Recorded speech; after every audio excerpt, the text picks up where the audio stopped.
స్నేహ office బయట అక్షయ్ స్నేహ కలిసి మరో లోకల్లో విహరిస్తున్న టైంలో కార్ హార్న్ మోగడంతో వాళ్లున్న పొజిషన్ చూసుకుని సిగ్గుపడుతూ కార్ హాస్పిటల్ దగ్గర ఆపారు. హాస్పిటల్ కి వచ్చేసరికి అక్షయ్ ఏదో ఆలోచనల్లో ఉండటంతో స్నేహ బిడ్డకి తనకి ఏం కాదని చెబుతూ అక్షయ్ ని హత్తుకున్నప్పుడు మరోసారి కార్ హార్న్ మోగుతుంది. మాటిమాటికి ఈ డిస్టర్బెన్స్ ఏంటని విసుగ్గా మిర్రర్లో నుండి వెనుక కార్ని చూసిన అక్షయ్ పెదవులు చిన్నగా విచ్చుకున్నాయి. అంతలోనే వీడేంటి ఇక్కడ అని ఆలోచిస్తూ కార్ పార్క్ చేసి వెనక్కి తిరగగానే వాళ్ళిద్దరినీ చూస్తూ వస్తున్న అరుణ్ కనిపించాడు. అరుణ్ వారి వెనుకే వచ్చినందుకు అక్షయ్ కి లోపల హ్యాపీగా ఉన్నా పైకి మాత్రం చిరాగ్గా మొహం పెట్టి నువ్వేంట్రా ఇక్కడ, నీకోసం ఎవడూ రాలేదులే అంటూ అరుణ్ అంతే చిరాగ్గా ఆన్సర్ చెప్పడంతో ఓహో మరి ఎవరికోసమో అంటూ వెటకారంగా అడుగుతాడు అక్షయ్. కనీసం అక్షయ్ ని పట్టించుకోకుండా స్నేహ వైపు చూస్తూ స్నేహ ఇప్పుడు నీ హెల్త్ ఎలా ఉంది అంటూ అడగడంతో స్నేహకి ఎందుకో తెలియకుండా కంట్లో నుండి నీళ్లు వచ్చేస్తున్నాయి. అది గమనించిన అక్షయ్ స్నేహ ఏమైంది అంటూ ఉండగానే అరుణ్ స్నేహ కన్నీళ్లు తుడవడం చూసి అక్షయ్ షాక్ అవుతాడు. స్నేహ చెప్పకపోయినా తను అరుణ్ని అన్నలా భావిస్తుందని అక్షయ్ కి తెలుసు కాని ఈరోజు ఏదైతే తన కళ్లతో చూస్తున్నాడో అది నమ్మలేకపోతున్నాడు. అరుణ్ కి స్నేహ అంటే ఎంత అభిమానం ఉందో తెలుసుగాని స్నేహ పట్ల అతను చూపిస్తున్న ప్రేమను చూస్తుంటే అక్షయ్ కి ఒక పక్క చాలా సంతోషంగా ఉంది, మరోపక్క దీని వెనుక ఏదో రీజన్ ఉందేమో అని బలంగా అనిపిస్తుంది. స్నేహ కూడా అరుణ్ అలా తన కన్నీళ్లు తుడవడంతో తన కళ్లలోకి ఆప్యాయంగా చూస్తూ నేను బానే ఉన్నాను అన్నయ్య అని చెబుతుంది. వెంటనే అరుణ్ సరే స్నేహ ముందు డాక్టర్ని కలుద్దాం పద అంటూ ముందుకు తీసుకెళ్తాడు. అరే అరుణ్ ఇక్కడ నేనొకడిని ఉన్నాను రా, మీరు అసలు కనీసం నన్ను పట్టించుకోకుండా వెళ్తున్నారు. స్నేహ కనీసం నీకు కూడా నీ మొగుడు కనిపించట్లేదా అన్నయ్యా అంటూ వెళ్లిపోతున్నావు అంటూ జలస్ ఫీలింగ్ తో కోపంగా చూస్తాడు.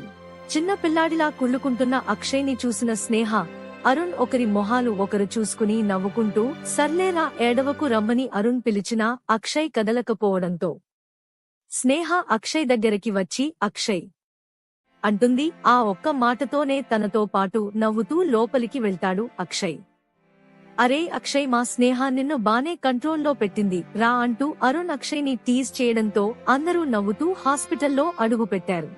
డాక్టర్ చెకప్ అయిపోయిన వెంటనే మిస్టర్ అక్షయ్ మీ వైఫ్ హెల్త్ ఇప్పుడు నార్మల్ అయ్యింది, బేబీ కూడా చక్కగా ఉంది, తనకి ఉన్న టెన్షన్లు అన్నీ పక్కన పెట్టేస్తే ఇంకా హెల్దీగా ఉంటారు అని చెప్పడంతో అక్షయ్ స్నేహ పడే టెన్షన్ గురించి తెలిసి సైలెంట్ గా ఉంటాడు. థాంక్యూ డాక్టర్, మా చెల్లికి ఏమాత్రం టెన్షన్ లేకుండా చూసే బాధ్యత నాది అంటూ అరుణ్ మాటలు వినగానే స్నేహ అక్షయ్ ఇద్దరూ ఆశ్చర్యంగా అరుణ్ వైపే చూస్తూ ఉన్నారు. మళ్లీ మీరు స్నేహని ఇంకో 15 రోజులకి చెకప్ కి తీసుకురండి అని డాక్టర్ చెప్పడంతో అక్షయ్ ఓకే డాక్టర్ థాంక్యూ అని అక్కడ నుండి ముగ్గురు బయటికి వస్తారు. మీరు వెళ్ళండి నేను మెడిసిన్ తీసుకొస్తాను అని చెబుతున్న అరుణ్ వైపు చూసిన అక్షయ్ అరుణ్ నువ్వు బానే ఉన్నావా అనడంతో నేను బానే ఉన్నాను, సరే కానీ కార్ రెస్టారెంట్ దగ్గర ఆపు వస్తున్నా అనడంతో చేసేదేం లేక అక్షయ్ కార్ స్టార్ట్ చేశాడు. అక్షయ్ అరుణ్ గురించి ఆలోచిస్తూ ఉండగా అరుణ్ అన్నయ్య గురించి ఆలోచిస్తున్నావా అక్షయ్ అని స్నేహ అడిగేసరికి అదేం లేదు, స్నేహ వాడికి నువ్వంటే అభిమానం అని తెలుసు, ఈ రోజేంటో వింతగా ప్రవర్తిస్తుంటే ఏంటా అని ఆలోచిస్తున్నా అంతే అనడంతో అవును అక్షయ్ నేనెప్పుడూ తనని అన్నలాగే చూశాను, ఇప్పుడు అదే ప్రేమ అరుణ్ నా మీద చూపిస్తుంటే ఎంత బావుందో తెలుసా, నాకంటూ ఓ అన్నయ్య ఉన్నాడన్న ఫీలింగ్ నాకు 1000 ఏనుగుల బలాన్ని ఇస్తుంది అంటూ ఎమోషనల్ గా చెబుతుంటే అక్షయ్ స్నేహని దగ్గరకు తీసుకుని నుదుటి మీద ముద్దు ఇస్తాడు. అరుణ్ రెస్టారెంట్ దగ్గర ఆపమనడంతో కార్ రెస్టారెంట్ దగ్గర ఆపి లోపలికి వెళ్తారు స్నేహ అక్షయ్. అరుణ్ ముందుగానే వాళ్లకి సూట్ రూమ్ బుక్ చేయడంతో రెస్టారెంట్ మేనేజర్ ఎదురొచ్చి అక్షయ్ ని చూడగానే welcome mister and missus Akshay అంటూ మర్యాదగా విష్ చేసి అరుణ్ సార్ మీకోసం సూట్ బుక్ చేశారు అని వాళ్లని ఆ సూట్ కి తీసుకెళ్తాడు. అక్కడ బెలూన్స్ అండ్ రోజెస్ తో అందంగా అలంకరించిన సూట్ చూసి స్నేహ కళ్ళు పెద్దవి చేస్తూ చుట్టూ చూస్తుంది. ఇంతలోనే అక్కడికి వచ్చిన అరుణ్ స్నేహని చూస్తూ స్నేహ ఈ సూట్ నీకు నచ్చిందారా అంటూ ప్రేమగా అడుగుతాడు. చాలా బావుందన్నయ్యా అంటూ స్నేహ ఎక్సైట్ అవుతుంటే అక్షయ్ మాత్రం అరుణ్ వైపు ఓ వింత ఎక్స్ప్రెషన్ తో చూస్తూ ఉన్నాడు. అది గమనించిన అరుణ్, ప్రతిసారి మీరు ఇలా షాక్ అవ్వాల్సిన అవసరం లేదు. ఇక మీదట స్నేహకి నేను కూడా ఉన్నాడు అన్నగా నేనేం చేయాలో అవన్నీ చేస్తాను అంటూ అక్షయ్ వైపు చూస్తూ చెబుతాడు. అక్షయ్ సరే సర్, మీ ఇష్టం, మీ చెల్లి ఇష్టం అని నాదేముంది అంటుంటే స్నేహ ఎమోషనల్ అవుతూ, నేను నిజంగా అదృష్టవంతురాలని అన్నయ్య. అక్షయ్ వల్లే నాకు ఈ సంతోషం అని అక్షయ్ వైపు కృతజ్ఞతతో నిండిన కళ్లతో చూస్తుంది. అదే టైంలో అరుణ్ కూడా, నీ వల్లే నా చెల్లి నాకు దొరికింది అక్షయ్, థాంక్యూ అని మనసులోనే అనుకుంటాడు. కాని ఓరకంట అక్షయ్ తనని గమనిస్తున్న విషయం అరుణ్ కి తెలియదు.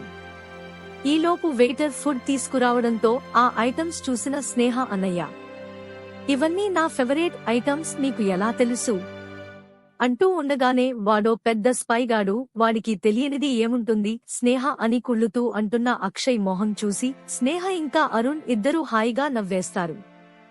తర్వాత ముగ్గురు కబుర్లు చెప్పుకుంటూ ఫుడ్ తినడం కంప్లీట్ చేసి ఇంటికి వెళ్లిపోతారు.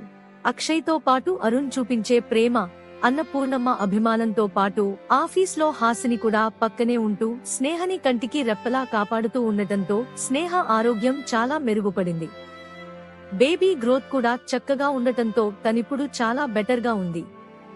కాని మనసులో ఏదో ఒక మూలన మాత్రం ఆకాష్, ప్రత్యూషల విషయం గూడు కట్టుకుపోయింది.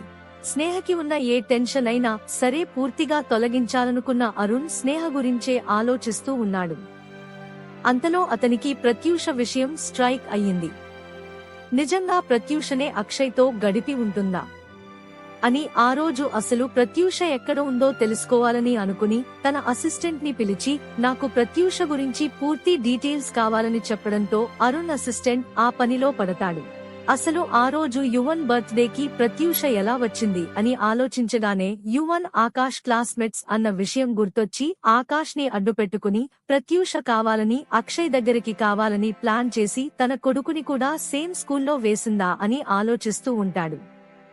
అసలు ఆకాష్ ఆ స్కూల్లో ఎప్పుడు జాయిన్ అయ్యాడో వివరాలు తెలుసుకోవాలని ప్రిన్సిపాల్ తో మాట్లాడి కన్ఫర్మ్ చేసుకుందాం అనుకుంటాడు. అలా స్నేహ జీవితంలో సమస్యలు ఎలా ఒక కొలిక్కి తేవాలా అని ఆలోచిస్తూ అరుణ్ ఎప్పటికో నిద్రలోకి జారుకుంటాడు. ఇంటికి వెళ్లిన స్నేహ అక్షయ్ ని చూడగానే యువన్ పరిగెత్తుకుంటూ వెళ్లి అక్షయ్ ని హగ్ చేసుకుంటాడు. డిన్నర్ చేశావా యువన్ అంటూ అక్షయ్ ప్రేమగా అడగడంతో, ఓ డాడీ, నేను ఆకాష్ ఎప్పుడో చేశాం.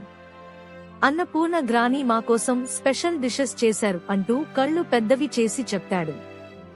అది చూసి నవ్వుతూ వాడిని కిస్ చేసి స్నేహ అక్షయ్ వాడితో కాసేపు ఆడుకుంటారు. మెల్లిగా అక్షయ్ ఒడిలోకి చేరిన యువన్ అలా కబుర్లు చెబుతూనే నిద్రపోతాడు. అన్నపూర్ణమ్మ గారు చూసి, ఇటివ్వండి బాబు అని తీసుకోబోతుండగా, పర్లేదు ఆంటీ, నేను తీసుకెళ్లి పడుకోబెడతాను అని అక్షయ్ యువన్ ని రూమ్ కి తీసుకెళ్తాడు. స్నేహను వెళ్లి ఫ్రెష్ అవ్వు, నేను అన్నపూర్ణమ్మ గారు వచ్చే వరకు యువన్ రూమ్ లోనే ఉంటానని చెప్పడంతో స్నేహ వాళ్ల రూమ్ కి వెళ్లిపోతుంది. కొద్దిసేపటికి అక్షయ్ కూడా రూమ్ కి వెళ్తాడు. అక్షయ్ వెళ్లేసరికి లేత గులాబీ రంగు చీర కట్టుకుని బాల్కనీలో నిలబడి ఉన్న స్నేహని చూస్తూ అతని అడుగులు అక్కడే ఆగిపోతాయి.